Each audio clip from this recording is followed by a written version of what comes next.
Lincoln's Cottage, and we all know what happened here.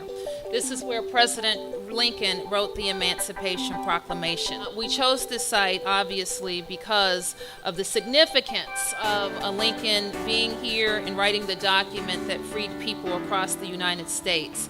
But it is also a fitting reminder that we're not fully free. We don't have full democracy in the District of Columbia.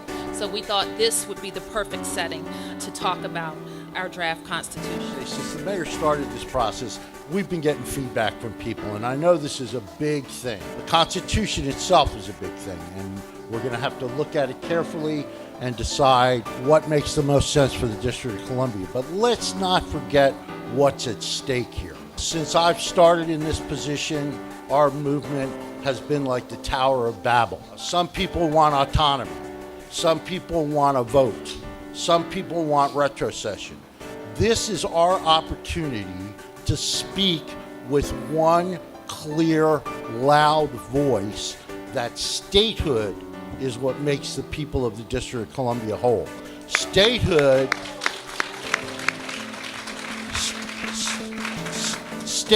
is the remedy. You know, it never ceases to amaze me as I travel around the district that you can go over to the Jefferson Memorial and see we hold these truths to be self-evident, that all are created equal, or go over to the Supreme Court and see equal justice under law, or go to visit President Lincoln and see conceived in liberty and dedicated to the proposition that all are created equal, because equality is a prerequisite of democracy. And it's time that we end this foolish 215-year anachronism and imagine what it will be like if we can march up to Capitol Hill with 90% of the people of the District of Columbia in favor of statehood, speaking loudly with a single voice. So that's what we have to focus on. We have to make sure that happens. We have to make sure the City Council stands with us. We have to make sure that the city funds this effort properly, and we have to make sure that everybody in this room is involved, because this is really a great opportunity that's been handed to us. We want to make sure that every single person feels that they are a part of this process, and that we're trying to meet a clock to have this on the November ballot. We didn't have time for election of delegates, so every single resident of the District of Columbia is in fact a delegate to the Constitutional Convention.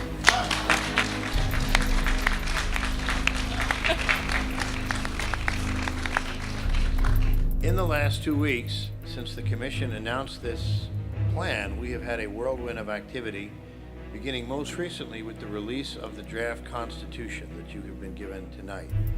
This is an initiative that is designed to revitalize our statehood effort by rededicating ourselves to the vote that DC residents originally took in 1979, updating a constitution that was first written in 1982 and later updated in 1987, and trying to engage the public and the community from all of our 8 wards and do outreach to our fellow citizens here in the United States.